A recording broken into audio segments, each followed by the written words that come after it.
Welcome to I dream. నేను Udayasri. Present మనతో పాటు స్టూడియోలో అడ్వకేట్ నాగేశ్వరరావు పూజారి గారు ఉన్నారు. మాట్లాడదాం. Hello sir. హలో అండి. ఒక అంటే సీనియర్ అడ్వకేట్గా ఎన్నో డైవర్స్ కేసెస్ మీరు చూశారు కదా. సో ఎవరైతే ఇప్పుడు డైవర్స్ తీసుకోవాలి అని అనుకుంటున్నారో వాళ్ళకు మీరిచ్చే సజెషన్స్ ఏంటి as a experienced advocate?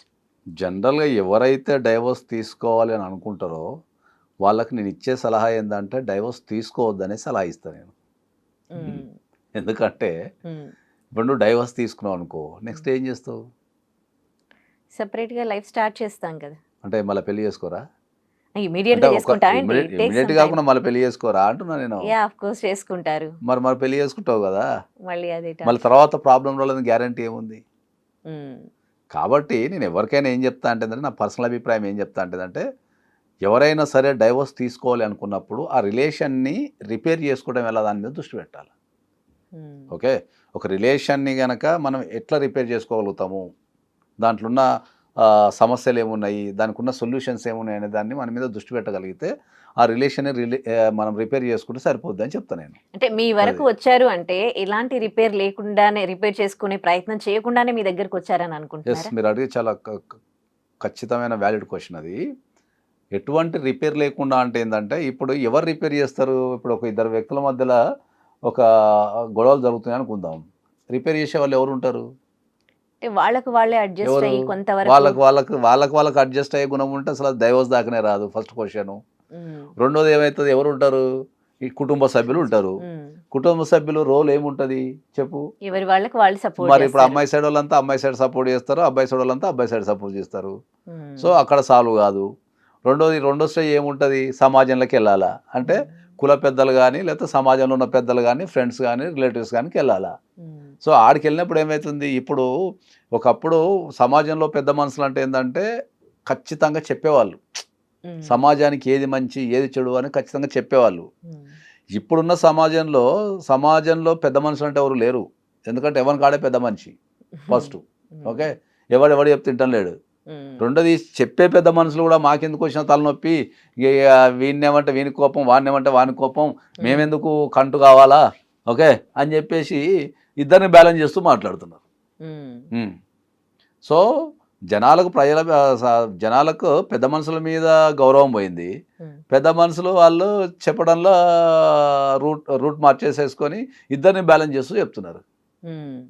Out అయిపోయింది. సో ఫస్ట్ ఇంట్లో గొడవ జరిగితే అక్కడ కరెక్ట్ చెప్పరు, ఆ నుంచి సమాజంలోకి వస్తే ఇక్కడ కరెక్ట్ చెప్పరు. రెండోది అక్కడ నుంచి ఏడికి పోతాం మనం, పోలీస్ స్టేషన్కి పోతాం మనం. పోలీస్ స్టేషన్లో మ్యాట్రిమోనియల్ ఇష్యూస్ అనేది చాలా సీరియస్గా తీసుకోరు.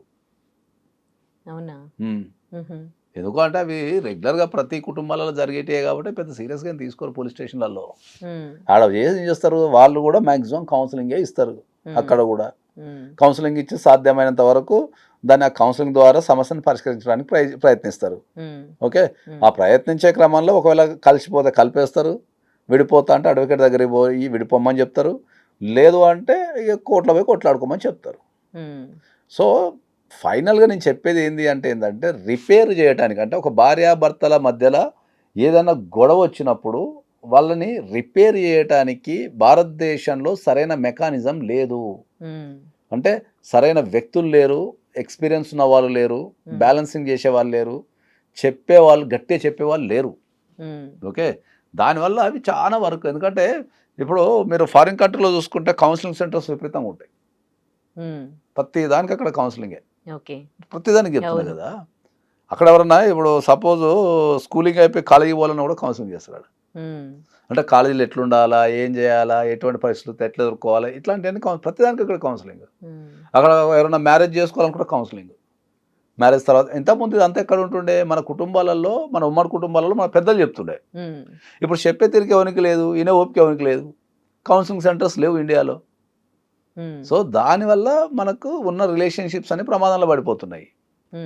సో ఎవరైనా సరే ప్రధానంగా నేను చెప్పేది ఏంటంటే ఈ భార్యాభర్తల మధ్యలో ఇద్దరికి గొడవ అవుతున్నప్పుడు, ఏ విషయమైనా సరే ఇద్దరికి గొడవ అవుతున్నప్పుడు, ఆ గొడవ పెద్దదయ్యి డైవర్స్ దారితీసే అవకాశం ఉంది అని నువ్వు ఫీల్ అయినప్పుడు, గొడవ స్టార్టింగ్లోనే దాన్ని రిపేర్ కావాల్సిన చర్యలు నువ్వు తీసుకోగలిగితే దాన్ని అక్కడి నుంచే సమస్యను కంట్రోలింగ్ తీసుకొని దాన్ని మనం ఈజీ చేయగలుగుతాం. ఓకే. మొత్తం గొడవలన్నీ పెట్టుకొని పొట్టు పొట్టు చేసి అంతా చేసి లాస్ట్లో వస్తే ఏం చేస్తాం మనం? కాదు, ఇంతమంది అంటే ఒక ఒక బంధంలో ఉండలేక డైవర్స్ తీసుకుంటున్నారు కదా! పోనీ ఆ తర్వాతనైనా వాళ్ళు హ్యాపీ లైఫ్ లీడ్ చేస్తున్నారా? ఇప్పుడున్న సమాజంలో హ్యాపీ లైఫ్ లీడ్ చేయాలి అంటే చాలా కష్టం. ఎందుకంటే ప్రధానంగా మనిషికి మన భారతదేశ సంస్కృతికి ఇప్పుడు జరుగుతున్న ఏదైతే ఈ డెవలప్మెంట్స్ ఉన్నాయో అవి 2 పూర్తిగా విరుద్ధం అవి. అర్థమైందా? ఎందుకంటే ఇప్పుడంతా ఇండివిజువాలిటీ పెరిగింది. ఇండివిజువాలిటీ, స్వేచ్ఛ పెరిగింది. తర్వాత టెక్నాలజీ పెరిగింది. అవసరాలు పెరిగిపోయినాయి. అన్నీ పెరిగిపోయినాయి. ఇవన్నీ పెరిగిపోయిన తర్వాత అది వేటి మీద పడుతుంది? వాటి రిలేషన్‌షిప్స్ మీద పడుతుంది అది. అది ఎనీ రిలేషన్‌షిప్, నేను ఒక భార్యాభర్తల రిలేషన్‌షిప్ గురించి మాట్లాడతానులే. ఎనీ రిలేషన్‌షిప్ మీద అది ఇంపాక్ట్ పడుతుంది. అదే. చంపుకోవడాలు ఈ మధ్యలో మనం సిరీస్ చూస్తున్నాం చంపడాలని. అవును. ఓకే.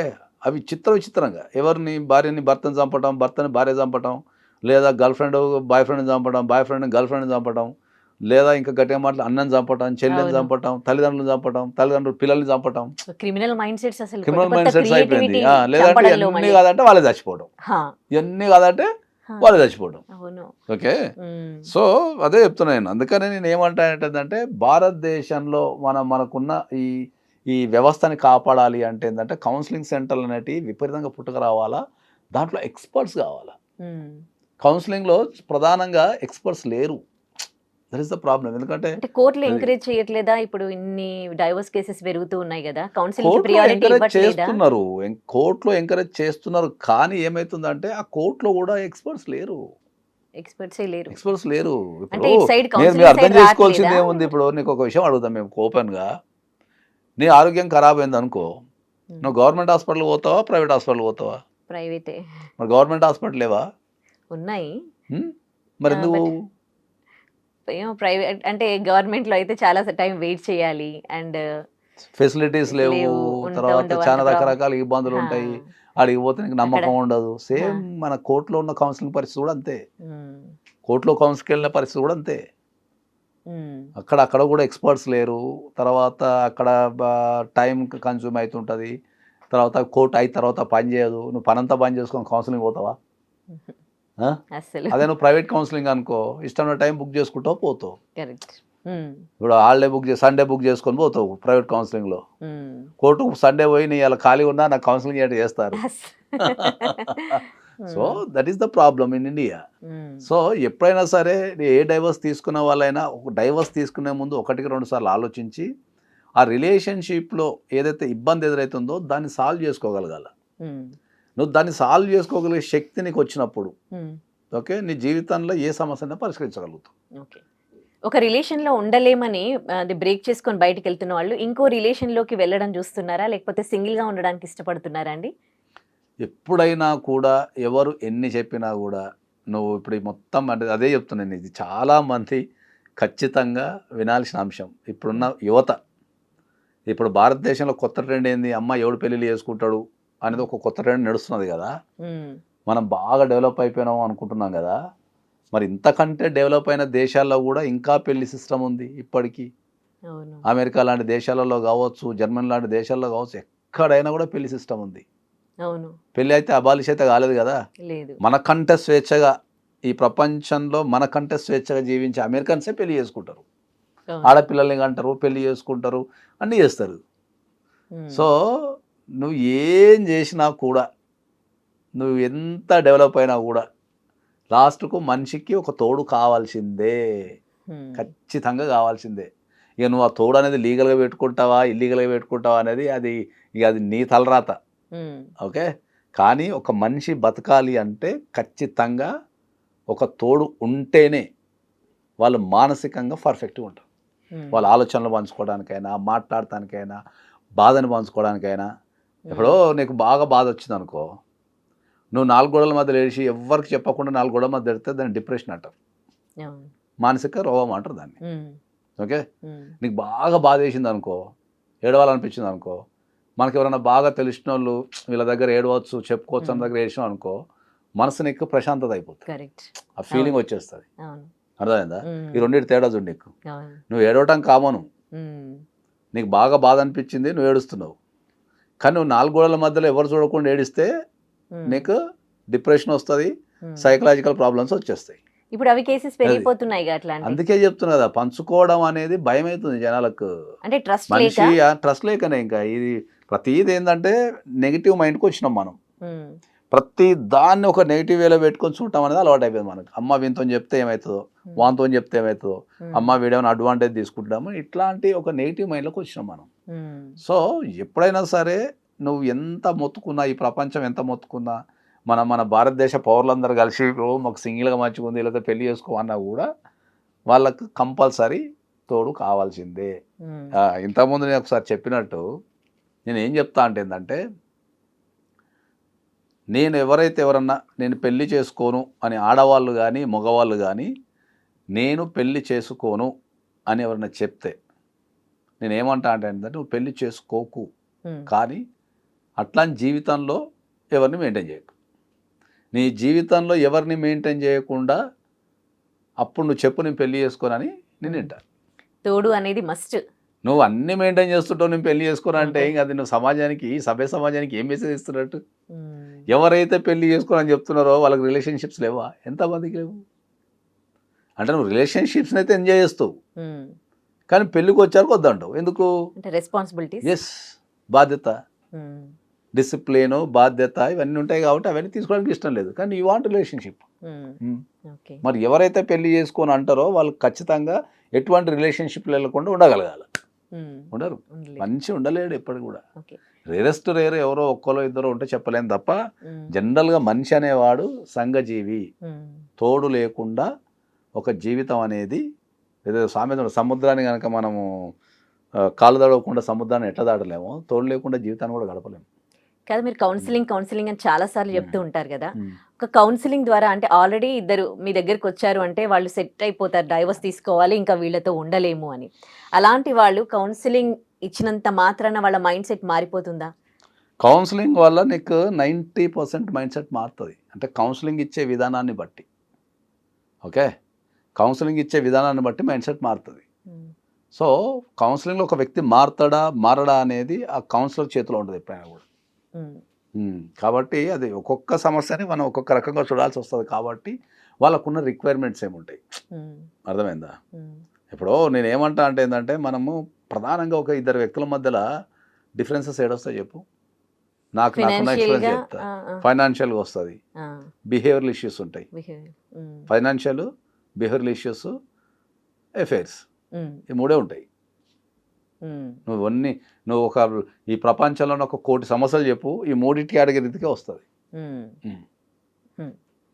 ఓకే, ఫైనాన్షియల్గా వచ్చినప్పుడు దాన్ని ఫైనాన్షియల్ వేలోనే సెట్ చేయాలి మనం. దాన్ని ఎందుకు ఫైనాన్షియల్గా ఆ వ్యక్తులు ఇబ్బంది పడుతున్నారు, వాళ్ళ జీవితంలో పైసా అనేది బతకడానికి మాత్రమే కదా, దాన్ని అంతవరకు కంఫర్ట్ పెట్టుకుంటే సరిపోతుంది కదా అనేది కొన్ని మనం అది ఆ లెవెల్లో వాళ్ళు చేయాలి మనం ఫైనాన్షియల్గా వచ్చినప్పుడు.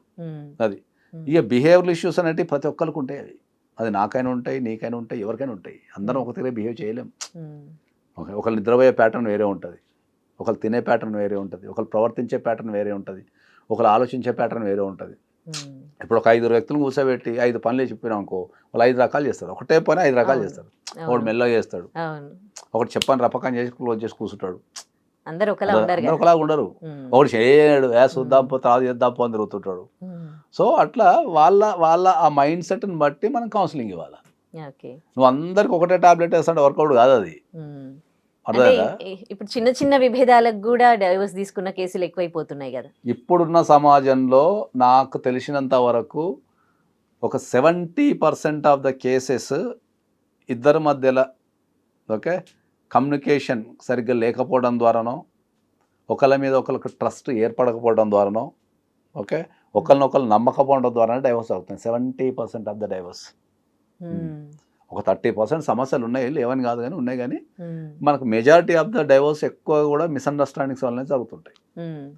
వాటిని సరిదిద్దే క్రమంలో వాళ్ళు అది ఫిక్స్ అయిపోతారు. ఏమని అంటే ఇది నేను చేసేది కరెక్టు అనేది ఫిక్స్ అయిపోతారు. That is the problem.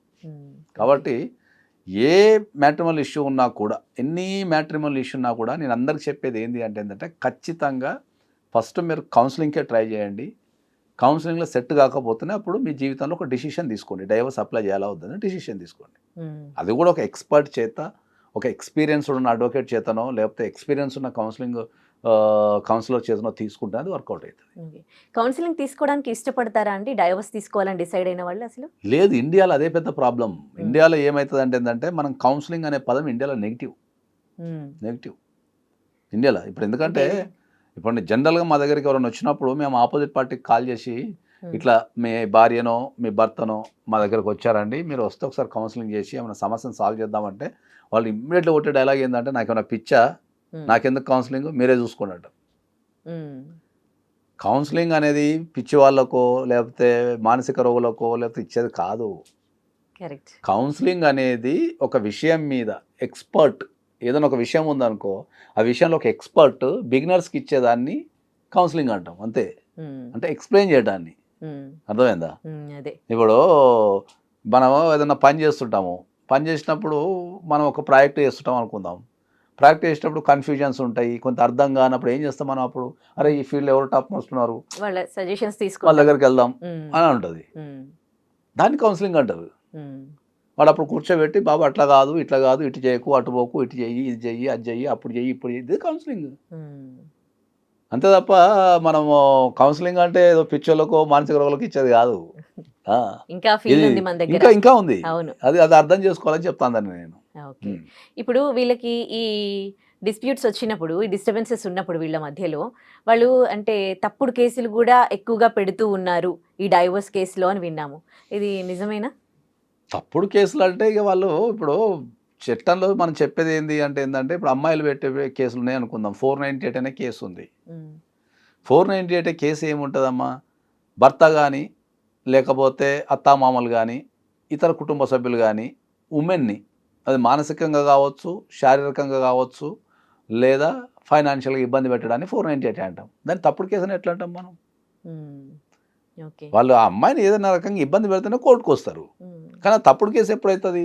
అందరు తప్పుడు కేసుని ఎందుకు అంటారు చెప్పు? కోర్టులో కొట్టేస్తారు కాబట్టి ఇక తప్పుడు కేసు అంటారు.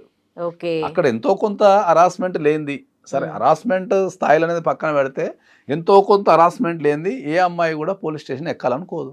అంటే వాళ్ళకున్న ఏ అమ్మాయి కూడా పోలీస్ స్టేషన్ ఎక్కాలనుకోదు.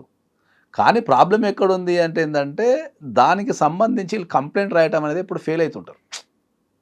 ప్రాపర్గా కంప్లైంట్ రాయటం అనేది ఫెయిల్ అవుతుంటారు. సో వీళ్ళ ఎమోషన్ కాదు కోర్టుకు కావాల్సింది, వాళ్ళ హరాస్మెంట్ వేరు, ఎమోషన్ వేరు. అందరు ఏం రాస్తారు కంప్లైంట్లలో? ఎమోషన్ రాస్తారు. ఎమోషన్స్ పనికిరావు. ఎటు పని చేస్తే హరాస్మెంట్ రాయాలి నువ్వు. హరాస్మెంట్ ఎట్లా రాయాలా, దాన్ని ఎట్లా ప్రూవ్ చేయాలా, దాన్ని ఎట్లా రాయాలని తెలియదు వాళ్ళకి. ఎందుకంటే వాళ్ళు ట్రైన్డ్ కాదు, ఎక్స్పర్ట్స్ కాదు, చట్టం ఏం చెప్తుందో తెలియదు వాళ్ళకి. సో వాళ్ళు ఏదైతే వాళ్ళ నిత్య జీవితంలో ఫీల్ అవుతున్నారో దాన్ని తీసుకెళ్ళి పేపర్ మీద పెట్టేస్తారు. దాన్ని హరాస్మెంట్ అనుకుంటారు వీళ్ళు. దానివల్ల కేసులు అన్నీ ఓడిపోవడం జరుగుతున్నాయి. ఓకేనా? నేను ప్రత్యేకంగా చెప్పేది ఏంటంటే చాలా గమనిస్తే ఈ తప్పుడు కేసులు అనటం కంటే కేసును నడిపే విధానం రాక అట్లా రిజిస్టర్ అవుతున్నాయి, తప్పుడు కేసుల కింద రిజిస్టర్ అవుతున్నాయి. అంటే ఇంకా మగవాళ్ళు ఏమంటారు అనంటే ఈ ఆడవాళ్ళకి సపోర్టివ్గా చట్టాలు ఉన్నాయి, వాటిని మిస్యూజ్ చేసుకుంటున్నారు ఆడవాళ్ళు, వాళ్ళకి సపోర్టివ్గా ఉన్నాయని అంటున్నారు అన్నమాట. ఈ విషయం మీద ఇప్పటికీ కొన్ని లక్షల సార్లు నేను చాలా స్పష్టంగా చెప్పడం జరిగింది. ఆడవాళ్ళకి ఏం సపరేట్ ఏం చట్టాలు లేవు, ఆడవాళ్ళకి ఏమి సపరేట్గా ఏమి ప్రొవిజన్స్ పెద్ద ఏం లేవు. ఇప్పుడు ఆడవాళ్ళకి 498 ఉంది కదా, మగవాళ్ళకి ఏముంది? ఏది 498 ఆడవాళ్ళకి ఉంది కదా. ఇప్పుడు వాళ్ళని అరెస్ట్ చేస్తే ఒక చట్టం ఎక్కడి పుడుతుంది? సమాజంలో జరిగే పరిస్థితులు బట్టే పుడుతుంది. సమాజం ఇప్పుడున్న సమాజంలో కొద్దిగా ఇబ్బంది పడుతుంది. ఇప్పుడు మనం ప్రజెంట్ మాట్లాడే సమయంలో కానీ ఒకప్పుడు మొత్తం ఆడవాళ్ళే కదా ఇబ్బంది పడేది. ఈ మధ్యకాలంలో ఒక 2-3 సంవత్సరాల నుంచి ట్రెండ్ మారి మగవాళ్ళు ఇబ్బంది పడుతున్నారు. కానీ అంతకుముందు ఎక్కడుంది? లేదు. సో ఈ ట్రెండ్ మారింది, ఇంకా ఒక 1-2 years కొనసాగితే దాని మీద గవర్నమెంట్ పునరాలోచిస్తాయి, అరే ఏదో జరుగుతుంది దేశంలో, దీన్ని మార్చాలని చెప్పేసి. అంటే ఇంకా మగవాళ్ళకి చట్టాలు రావాల్సిన అవసరం ఉంది, ఇంకా టైం రావాలా? ఇప్పుడు అన్నిట్లో సమానత్వం కోరుకున్నప్పుడు చట్టాలలో కూడా రావాల్సిందే కదా. చట్టాలలో ఎందుకు రాదు? చట్టాలలో అట్లా. Right, thank you.